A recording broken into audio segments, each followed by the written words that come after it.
Hello, good evening, everyone. We are blessed to have with us this evening Rob and Gaia Carvell. Hopefully, I pronounced that correctly. And Yep. they're here this evening to talk about a very exciting topic. And and I guess probably the first thing I'll ask them is to explain what it means, because it's a concept or a phrase that a lot of people have not heard before. The topic is absolute good sex in marriage. Absolute Amen. good sex in marriage. No spare keys. So let me just tell you briefly about Rob and Gaia. So Rob was born in England, came to the USA in 1976, the bicentennial. He spent the next 12 years on the spiritual front lines, working with various programs and crusades, eventually becoming a pastor in Austin, Texas, and then Little Rock, Arkansas. In 1988, he moved to New York to build a TV and recording studio complex for the church and stayed on to help in its operation for 28 years. Gaia was born in Italy and came to America 10 years later, 1986. She focused on raising and caring for the children, but was always ready to share her faith wherever and with whomever she could. In 2015, after serving for a few years with an Anglican bishop in a senior facility, she received an MA as a chaplain. They now live in Northeast Tennessee and are both active in the World Peace and Unification Sanctuary, simply known as Sanctuary Church. So welcome again, Rob and Gaia. Thank you. you. Thank you. Thank Thank you. you. So you have just to get so that people can get to know you a little better. Again, you've got a lot of background. We don't want to necessarily spend the whole time going through your biography, because I'm sure you could write some books on that too. Is there anything specific that you would like to share? Anything else about your background, or kind of what led you to what you're doing today and these days? Well, we both lost our first spouses, and then we blessed. We discovered that we shared a great love for God and our true Father. And Gabrielle was really inspired to write a book. Her natural language is Italian, so the English didn't come quite so smoothly. So that's where I step in.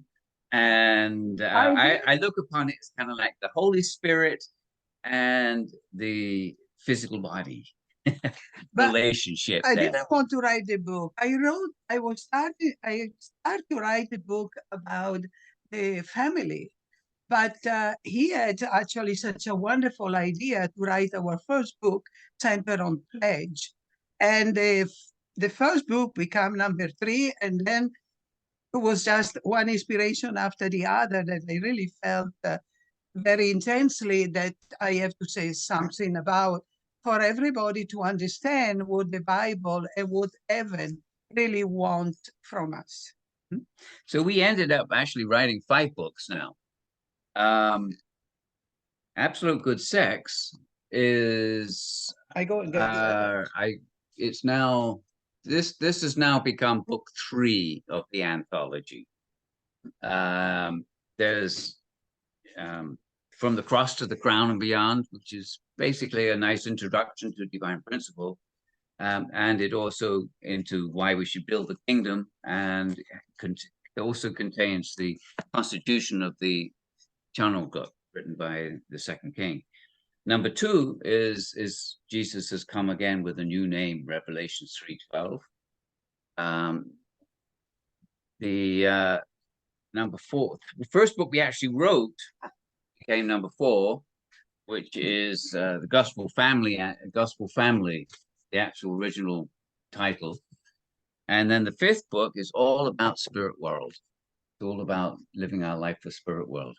So there's a lot of information that has flowed through us, inspired by God. And we, when Bergie asked us to do this presentation, she thought that it would be good to cover information from the Absolute Good Sex book. So that's why that is the title today. We don't have an awful long time, obviously. We can't do the whole book but we can touch on a few basic points. You know, it looks like absolute good sex and it's just about sex. And it is, but it's not. It's really the history of God and what humanity have done by bringing everything upside down. It's really the nature of evil centered on sexuality. That's why Robert wants to, at the end here, just give you a summary of right? Yeah, That's what I'll just go through a summary of what's in the book, what we covered in the book, so you can get an idea of the primary points. It's more than, it's not just about sex. It's an absolute good sex way of life, a philosophy, and it's what our true Father felt was the absolute core of God's original ideal. It's basically the lineage that had been God's lineage that was destroyed at the very yes, beginning through the fall. exactly. So that is basically what it's all about, because what we have to restore now as a soul is a vertical aspect and a horizontal aspect in marriage, because we do have a personality disorder and we're talking about absoluteness. And so what I wanted to say after you, don't you want to read? Yeah. So let me just give you a little overview of what is in the book, and basically we just start off by giving a very brief look at all the problems that are really going on in the world. We can see that the world is very far from an ideal situation, and there's all kinds of problems lurking, ready to jump out and grab us, especially regarding the temptations of bad sex. And when you take these to the extreme, we can see that human trafficking, pedophilia, abortion, prostitution, pornography, sexual abuse, these all abound throughout the world. And it's really, even at the most highest place, and you can see that coming out now in the media all over the place. So then we go on to discuss the vision of true love and absolute good sex, and how this is really the inner ideal that everybody has, but really don't necessarily are fully aware of or know how to find. It's often hidden. And humankind really long for the joy that can come from these ideals that were the original purpose of creation. The reason for our existence, but they do not know how to reach them. So basically, we could say that humankind has a personality disorder that keeps us entrapped in this internal struggle between good and evil. And then we talk about Christ and at his first coming, how he taught us to pray for the kingdom to come and gave us these wonderful directions like love God with your whole heart and mind and soul, and love your neighbor as yourself, and all that. But then Christ at his second coming, he shone the bright light of truth onto what has actually caused all the suffering. And that cause is bad sex. That was the root cause of all the suffering and misery in the world today. And we talk a little bit about how he fought and overcame this and opened up the path for the restoration of absolute good sex way of life. Now, as individuals, we still face exciting challenges, and but freedom and responsibility can never be usurped. God created us with freedom and responsibility, but the knowledge of God's operating instructions, they can help us to make decisions. This is the key thing. That's why we need to learn, study, and really understand what it is God has in mind for us. So we could say that we go into that once we reach maturity, we can receive the blessing of marriage. And then a lifetime of absolute good sex will bring us so much joy and happiness as we create new life in our own image. And the family is the school of love, where as a child, we learn to receive love. As we grew older, we share love as siblings. And eventually we give love as parents. And of course, there's the absolute good sex content. So we've seen the importance of growing into our true selves and not being afraid of becoming an alpha male or a feminine woman. And, as such, we reflect the dual characteristics of God. And when united together as husband and wife, then we are actually representing God in his fullness, in physical form. It's only Satan's minions that ridicule, the alpha male and feminine woman. They're trying to destroy that whole thing. Tell me when you want. Yeah. But we've also learned the importance of marital maintenance. And Chanchanim has been talking a lot of this. Pastor Sean has been talking a lot about marital maintenance, spousal training. And basically, the family is the building block of society. And at the heart of the family is the married couple. And this most precious union needs to be nurtured and protected. And this is where I'd like to turn it over to Gabri. She's got some wonderful things that she'd like to talk about. Okay. So before I just say that we have a personality disorder because actually God wants us to have absolute faith, absolute love, and absolute obedience. As you pay attention, the word absolute is always there. How can we become so absolute in a relationship when the gender is different, when the culture is different, when the life is being experienced for individual? So with the blessing, when you are blessed, Dr. Moon bless us, some are blessed and some are not. We agree with the covenant, we make an agreement, and we make a commitment. But when you receive Christ, you basically are born again.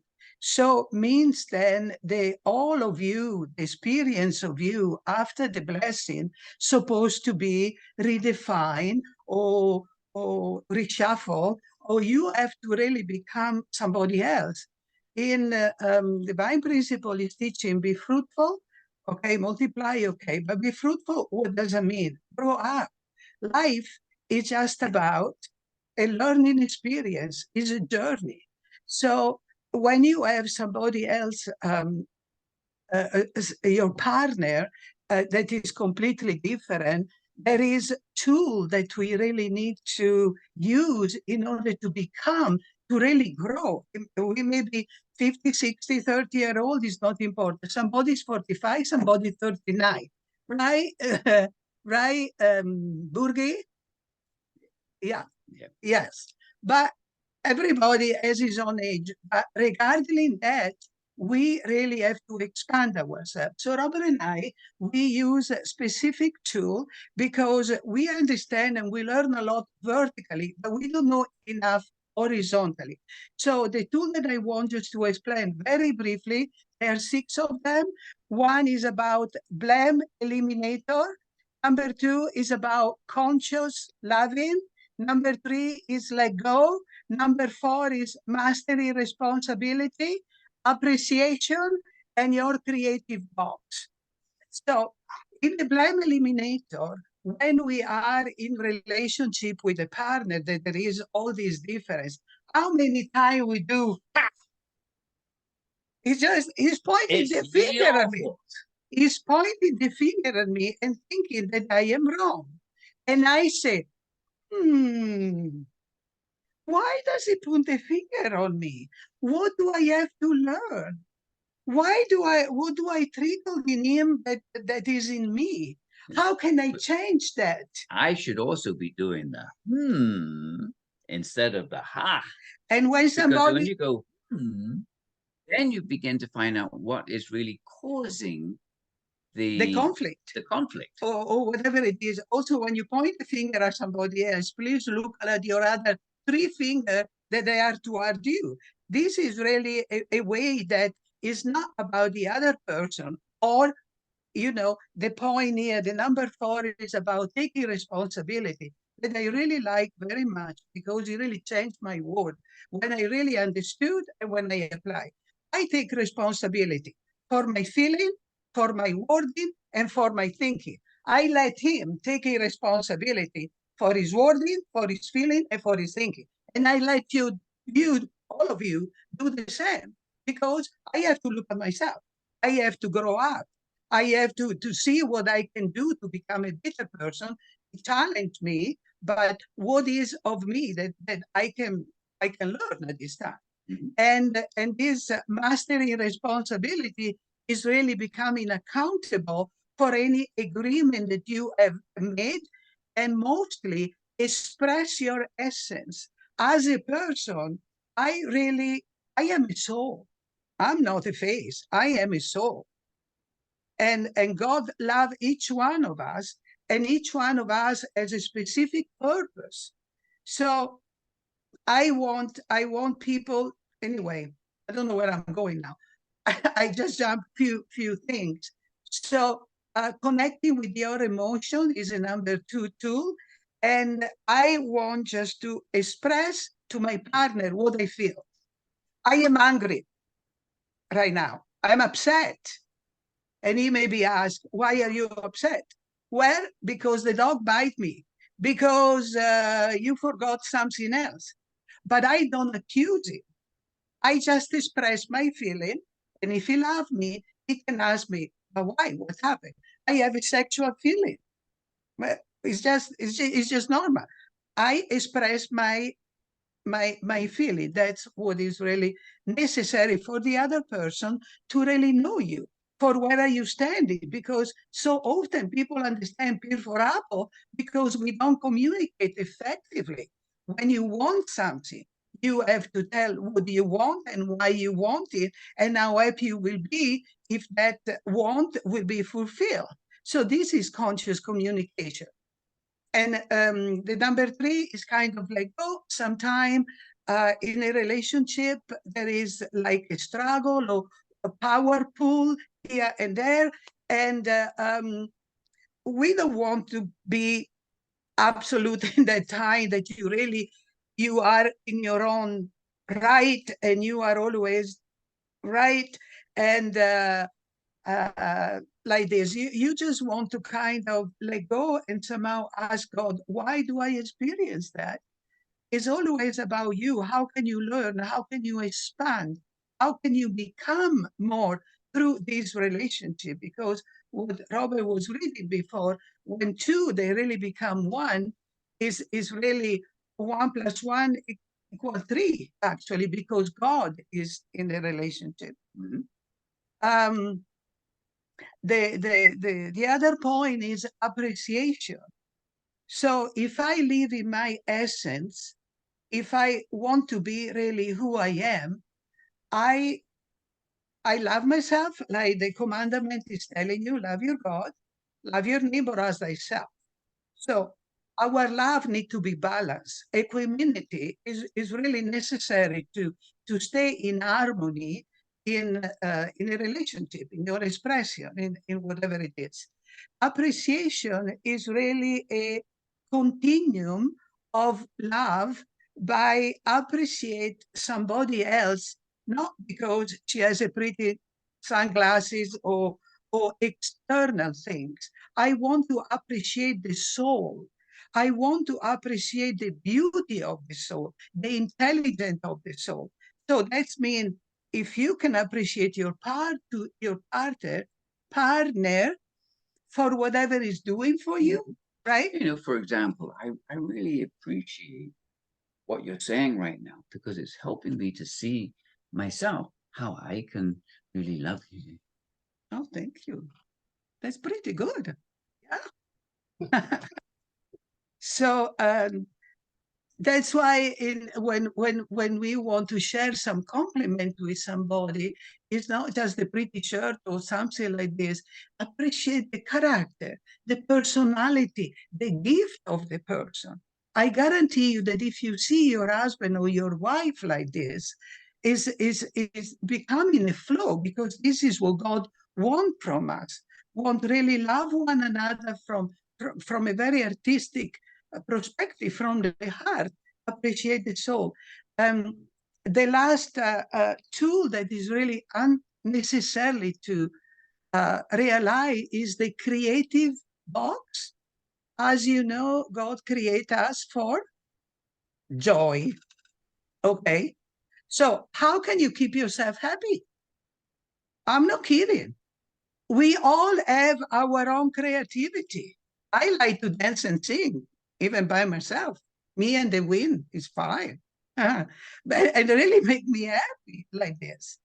Do you know what you like to do? You tell me what you like to do. No, I'm a guy. I like to do physical things. I like to put on festivals and run the stage and make bands I sound can't good believe and it. do all this kind of thing, and or write books or whatever. You know, it's yeah. But it's not about us. It's really about each one of you. If you can really, you know who you are, and you know that you have a special gift where really can make you happy. Maybe drawing something, write a poem, whatever it is to really keep you happy. Because when your vibration is up, then you bring it around to other this joy around you, and mostly to your family, right? Mostly to your partner. Mhm. Yeah, Yeah, I think I finished my piece. there you go. You should see her singing and dancing, floating around them. Be serious now. Yeah. Anyway, moving on. Now, when you build a society based upon this kind of clear morality of uh, purity and no sex before marriage, of fidelity after marriage, of an equal value for husband and wife, even different roles, the masculine role and feminine role can be different, but the equal value is there because we are both reflections of God. When you build a society based upon this kind of absolute good sex way of thinking, then you actually you are building the kingdom of heaven on earth. There was an empirical study done way back in the 30s and by Unwin, and it studied different societies, and it saw that the societies that really blossomed were those that had the high morality. And the soon as they got to a certain point and that morality just started to break away, then the society was just self-destruct. We kind of see that happening in America today, which is really very, very, very sad. But it's not over yet because we have the absolute good sex way of life being promoted and growing through Sanctuary Church and through anybody else that's willing to open their heart and minds to living such a moral and righteous way of life. It's not a confining way of life. It's actually a joyous way of life. It brings so much happiness. Anyway, You wanted to yeah, so let me just finish up. Where do we go? We still got a little while. Okay.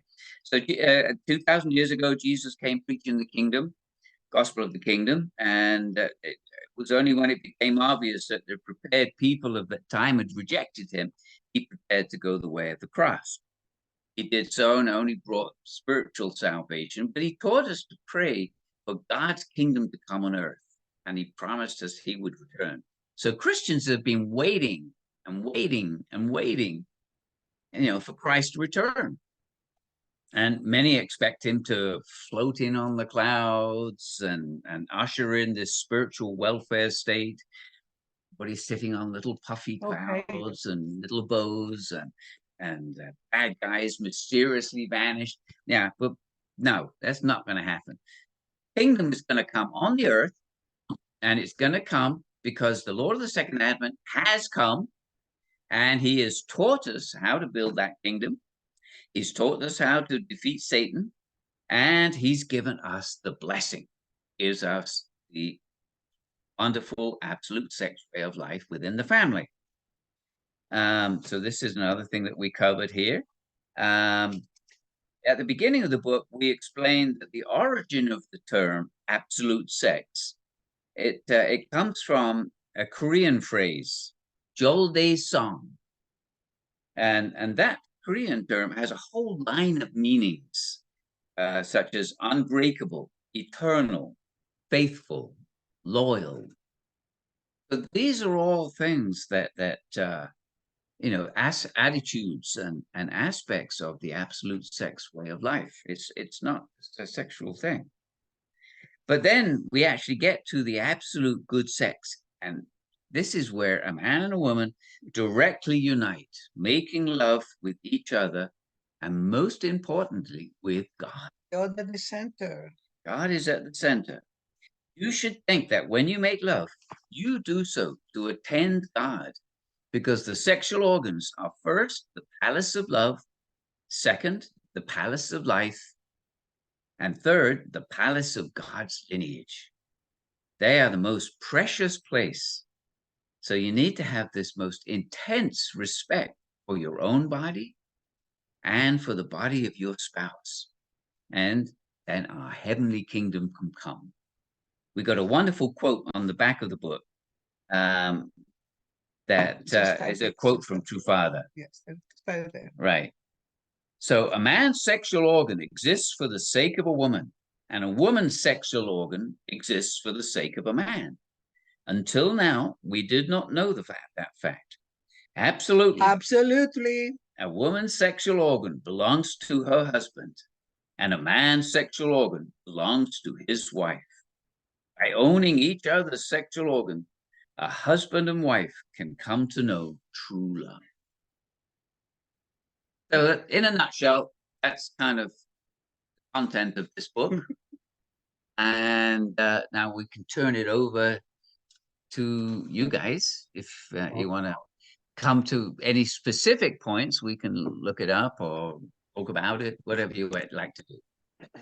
Yeah, thank you very much for that synopsis. So I think when people who are not familiar with this kind of terminology, when they hear the expression absolute good sex, or even the expression good sex in this general society, when people say good sex, that has a certain meaning, right? It just means that it like enjoyable sex, right? Something that they enjoyed, you know. But from what I understand, you're talking about in terms of when you say good sex, you're talking about in terms of distinguishing good and evil or moral sex, which is based on God's principle, right? Yes. And this is our very challenge why we don't sell it too many books, because people misunderstand just this point. But if you read the book, the line is really very clear. It's all Bible. All of our books are all Bible. And they say, oh my goodness. And we thought we had this inspiration. We were at Sanctuary Church, and we heard the King talking about absolute sex, and we both had separately this inspiration. Hey, that will make a good next book. Together we did that. Yeah, and then at night we had Dear Angelo over to visit, and he came for dinner, and we started talking about the topic of Sunday service. And he goes, that made a great topic for a new book.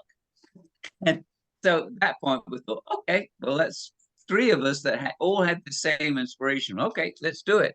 So we pulled all the things that Pastor Sean had put together, and we Father's words and everything we could find, the Bible, and we kind of packed it all into this. It's really significant. But we've discovered that I think that the title kind of scares me. Yeah. So the term absolute, when you put absolute in front of good sex, so good sex is like sex which is blessed by God, right, for the sake of a eternal true marriage, right? Yeah. The absolute part, how would you define that absolute? Is it just that there's absolutely only one partner? Is that kind of the no spare key. Absolute one partner, no spare key. Yeah.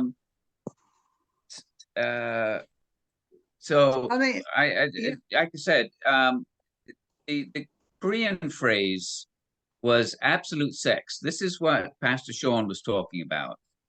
Absolute sex. And he said that he received this from Father in a dream, and it's a Korean phrase, Joldae song, that absolute sex, and it has a whole line of meanings: unbreakable, eternal, faithful, loyal. In other words, absolute purity before marriage, absolute fidelity after marriage, no divorce. The ideal is one man and one man, one woman coming together, blessed by God in eternal marriage, that then reflects the nature, the full nature of God, God's masculine and feminine aspects all in one. But I remember actually through Father one time in Chicago, or I don't know which state was it. I really heard it very clearly. That's why I was really pushing for this book just to go, because he was preaching something and he said absolute good sex. He was very serious, and he said, you hear the giggle in the public, he will giggle up and he said, this is very serious. This is not a funny topic actually. But there is Alan, there is this kind of misunderstanding from the public. One time we chose to go to a coffee shop to present this absolute good sex. And we prepare the video, we prepare everything. Do you know how many people come? Two people. And this guy said, you know, my husband always do the same things. So she misunderstood actually, because she was boring what the husband was doing, and she thought we were Teaching about some wonderful techniques. Sexual techniques, right? yeah. Yeah, I can see how that could be misunderstood. So it's good. She was very disappointed, by the way. So if people are to say to you, well, wait a minute, I don't know about this this one partner thing, isn't it more satisfying and enjoyable to be able to have as many partners as you want and just have free sex with whoever? How would you answer that person? Well, there's been Dog. there's been a lot of studies around that show that like a good Christian couple that are married together, first experience of sex within their marriage, actually have better sex and are more happy and have greater joy than the people who just float around and have sex left, right, and center. Those that are doing the latter, it's a purely external thing, and eventually they absolutely come to miss and to really recognize that their life is so empty, even though they may be having lots of different relationships all over the place. Their life becomes so miserable. And then there's the case of the family where one partner or another wanders off and has a relationship. It totally brings so much misery and unhappiness to everybody, not just the other partner, but to the children, to the parents, to everybody. But that's why it's the true joy and happiness that comes from a single relationship where you can absolutely give of yourself, knowing that you are not going to have your neck cut and just break your heart. You can see that all of this fact that Robert say, it really come down to one thing: ignorance. That the individual is very ignorant of who she or he is. Because when people kind of misbehave like this, normally they're very immature, right? There is immaturity, they really need to grow, they're really ignorant, and knowledge is kind of everything. So where are you standing? You just don't know that you're really hurting yourself, hurting the family, hurting the society at every level, because the power is in the people. Each one of us has the power if you know who you are in God, you know? That's why we have to behave in a certain way. It's basically God's operating instruction. Right. Yeah, you would think that people really would love to have the sense that there's somebody who loves me more than anybody else, loves me 100%. Yeah. But if they just kind of love you in a one-night stand, and then, let me go find somebody else, then what value do you have, right? None whatsoever. Real sense of a long-lasting joy. I guess it's a lot like what happened in the garden with Lucifer whispering in Eve's ear, oh, hey, you can just, do whatever you want, and you don't have to listen to God. And then she ended up being miserable along with Adam and everybody else. But What that's was- why we need to know our value Mhm. and don't let other people just to kind of bringing you around, right? So that's really fundamental and necessary. Also, the beauty in a relationship that two young, two pure people, they really get to know each other and they grow older together. They transform. It's really like a bud of rose that then is growing in maturity, and there is such a beauty and such a connection that you can buy with nothing else, really. The most precious. Yeah. So maybe I can open this up to some questions from the people attending tonight. So if you could raise your hand, and then when I call on you, you can unmute yourself. So anybody have some question or comment they would like to make at this point? Otherwise, I've got some other things I could bring up. Noriko-san, dozo. Hi. Hey, Yeah, Noriko. Hi, thank you Noriko. so much for sharing your book and your experience as a husband and wife. I see you are very, I see your love toward each other, and probably fun couple. That's I can imagine. Yeah. And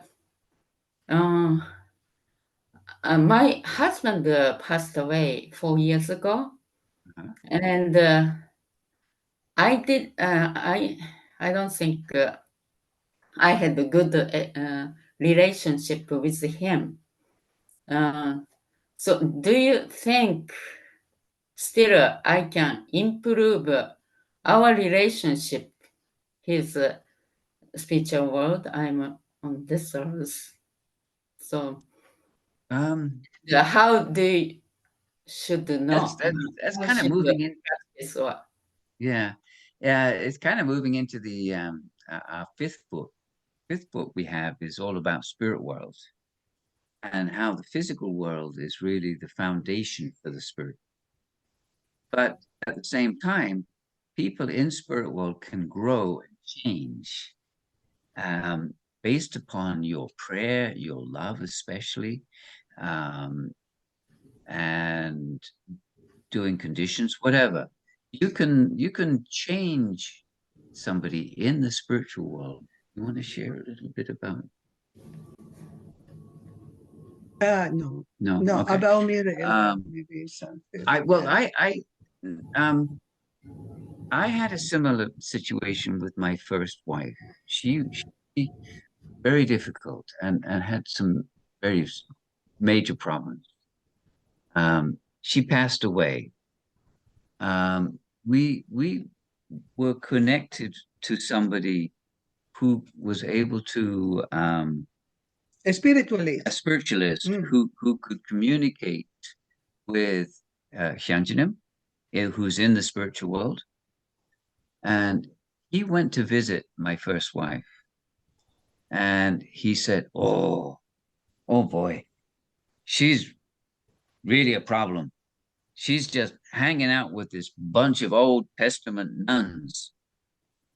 But because of my prayer and my request, and he got back to us much later and said, she had this really bad problem earlier in her life that created this situation within her.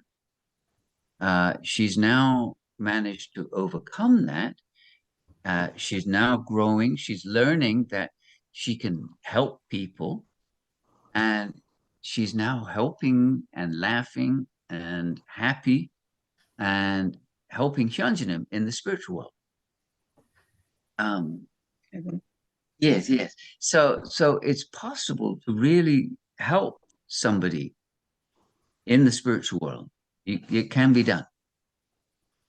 so you did, Rob? You did like a prayer for her, or how Yes. she But was you helped? know, Noriko, the most important thing is your intention. and hearts. What do you, first of all, the spiritual world is not there and we are here. The spiritual world and the physical world, they are intertwined. Yeah, Your husband is with you. Your husband difference. is with you. If you think that he's separated and he's far away, where it is, because people on earth has everything that is bind on earth is bind in heaven. What do you want? Do you want your husband to talk to you? Ask, talk. Mhm. He's with you. He's always with you. If you are sad, he's sad.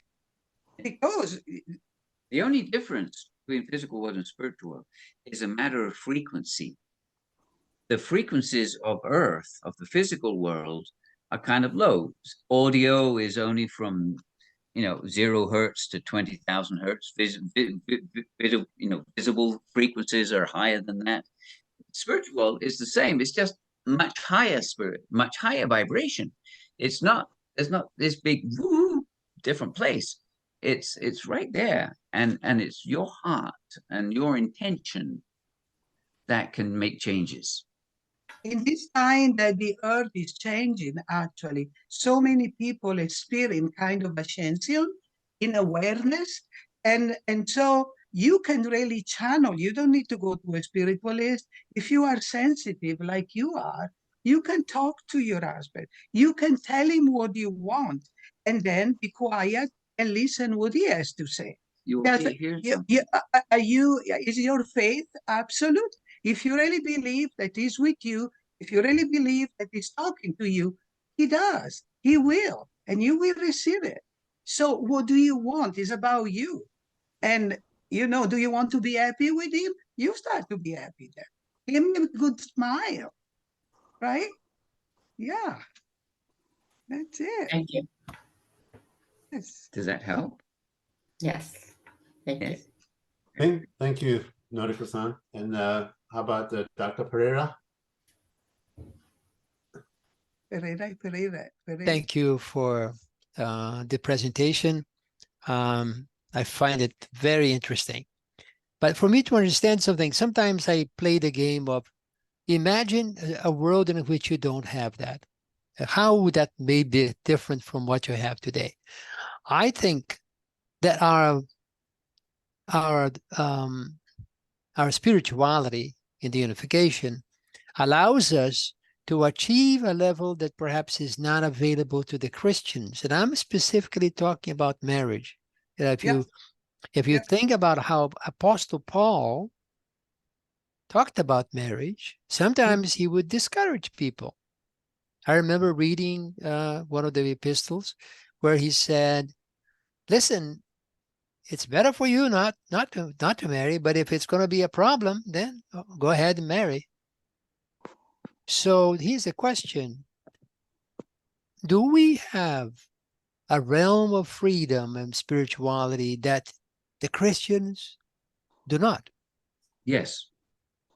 Because primarily the blessing is for eternity. Christian marriage, if you remember the wording, till death us do part.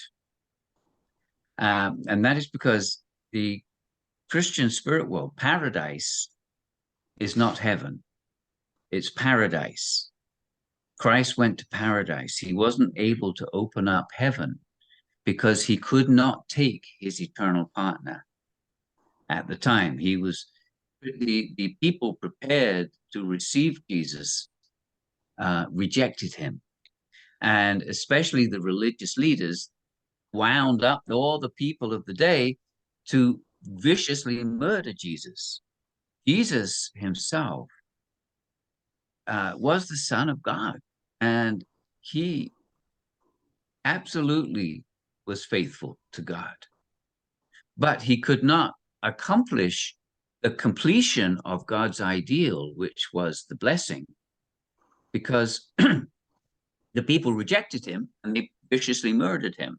So the Christian paradise is based upon Christ's situation.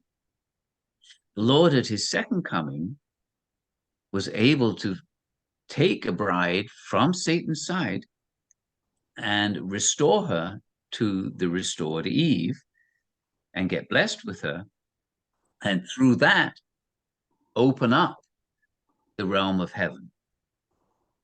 And so as an eternal couple, we move together.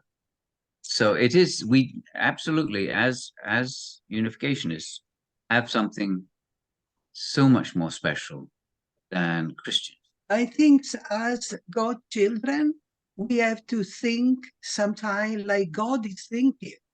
In the beginning, when Adam and Eve fall, we really fall from heaven. We really fall very, very, very low, and we couldn't really relate with God At all. So then God created the dispensation because He never abandoned us. He created dispensation to bring His children back.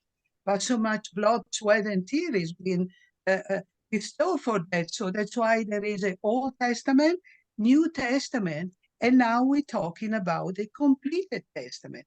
Means that the New Testament add something to the Old, and now the completed testament is the sum of Old, New, and completed.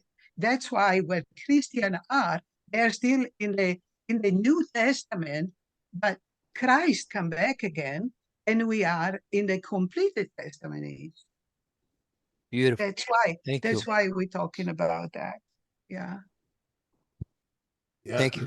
I believe I've heard Christians sometimes talk about when we die, when Jesus comes to get us and take us into heaven, we're all going to be like brothers and sisters. We're all going to be like, individuals. So my impression, I don't know if that's true for all Christians, that they don't necessarily even have a concept of that their marriage is eternal. It's Well, like that's not happening yet for Christians. That's the thing. Tell him about your friend in New York. The guy on the Facebook. That kind of belief that they say we're all going to be kind of the same, just of God. We're not going to be, so even if you were a couple or parents and children, all that's going to disappear when you go to heaven. You're just going to, each individual is going to be. That's kind of how paradise is. Right. That's how paradise is. And that is, heaven has only just had the door unlocked. Right. And people are still in the children's position, right? And not really officially being able to receive the true eternal blessing. So that's why I think our concept is, especially unificationist concept, is our blessing is something that is eternal. Right. And that's something we want to bring into the eternal spirit world with us. So yes, I believe that's something that's very fundamentally different there. It's something about unification. The guy, your friend on Facebook, they say, "Oh wow, I don't understand the unification." Remember? When I was working in New York. Okay. Yeah. She's bringing up a point. When I was working in New York City, I was working at ABC Studios on a program called Good Morning America, and one of the stage managers there, he was a Catholic, but and these born again Catholics. He had blessed tattooed onto one arm and forgiven tattooed onto the other arm. Blessed and forgiven, and that was his whole thing. And I thought, well, let me give him. And the first book he actually wrote was Gospel Family. No, from the cross. No. It was Gospel Family, and we and I gave him a copy because he's a very wonderful guy. We got along really well. And I said, yeah, just read this and tell me what you think. And so he read it, and then he came back to me. He goes, "Oh my goodness, this is so heavy. Oh my gosh. I like just simple, inspiring, uplifting things. This is a little too much for me." and I realized, oh yeah, maybe we need to kind of build up to this, which is why then we wrote The Cross to the Crown, to kind of give a little explanation to what was going on and to build up to it. It's not easy to understand. It's not easy. I realized that as unificationists, if you kind of compare it to school, we're in college level. Christians are still in mid-high, if that. Yeah. I mean, Right. it's not that they're ignorant. They are very wonderful people, and they've really dedicated 2,000 years But they have to be to open. Christ. So, I mean, you can't judge them or anything, but they just haven't received the understanding that we have from the divine principle. The divine principle. We need to understand why the Messiah need to come back again. You know, Yeah. Basically, he need to come back again to change the lineage. That's why the absolute sex. That's how you turn in the lineage of Satan into the lineage of God. And that's why we need to talk about it. Right? Yeah, so we have just a few more minutes, but I see Fred has his hand raised. Fred, do you have a question or comment? Who is Frederico? Frederick. Frederick. There's a couple things the lady said I really liked. She said, "I'm not just a face, I'm a soul." Yes. And other thing, explain, what does it mean to be fruitful? Grow up. I'm a guy from Nebraska living with my wife in Brazil. Oh, Back in Nebraska, when we saw somebody doing something stupid, we would say, "Grow up." Yep. That's all. All right. I would like to mention, I guess before we wrap things up, I know that you have a website called Headwingway. Yes. So it's headwingway.com. Yes. And I guess people know about left wing and right wing, but you now can people explain. are learning about headwing. Headwing. Yes. True Father talked about headwing. He was talking about Godism and how you need to have a way of life or a philosophy that's based upon God. And then he said, you see the left wing and the right wing, well, they both got good aspects, but they're completely unbalanced, one way, one the other way. You need a head that is basically God to guide and pull the whole body together. So Headwing Way is talking about balance and being guided by God. Means harmony, balance, equanimity. What is the other word? That really need to be equal, always like that, you know. Headwing, the two wing, and the head means we are not right, we are the left, we are with God.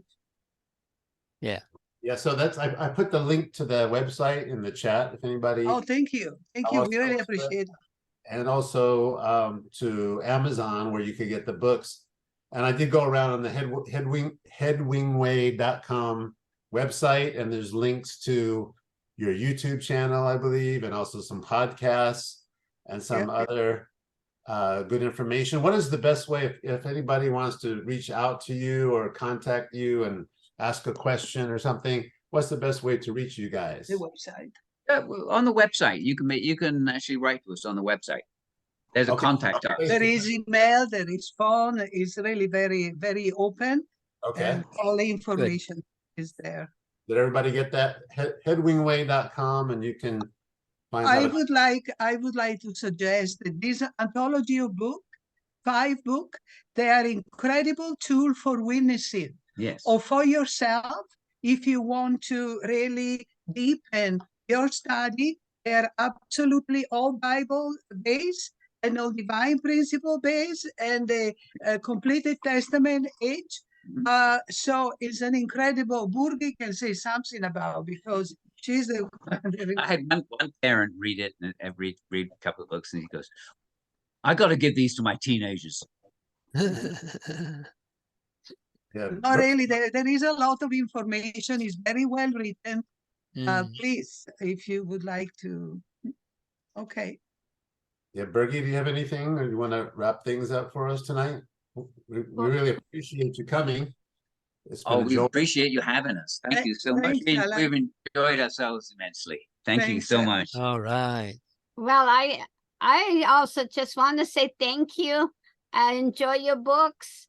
and I have all of them and extras to share. And it's a great way to educate our friends and Children. start conversations and to really do outreach. I think outreach is really important. Also, we invest so much energy in translating into Italian, Spanish, soon German, and as soon as somebody is reading again, it will be French. So if you have relative in all this language, there is an opportunity to educate. We did an incredible work, and it's all for you guys. And we had some wonderful helpers translating too. Yeah. Yeah. All right. That's very beautiful. We all thank you for coming and wish you a great success and victory for God.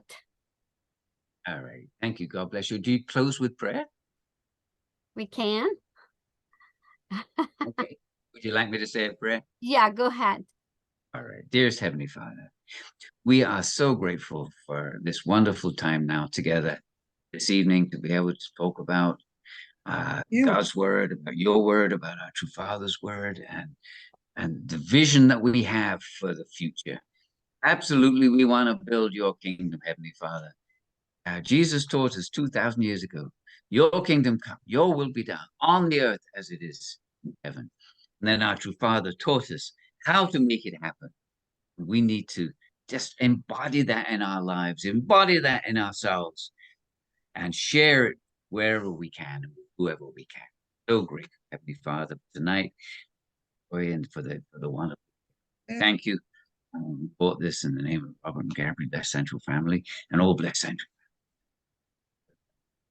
Amen. Adieu. Thank you for your participation, everybody. Thank you. Adieu. Yes. Thank you. Adieu, Tanya. Yeah, Adieu. bye-bye. Bye-bye. Thank you. Bye bye. Bye. Bye. Yeah.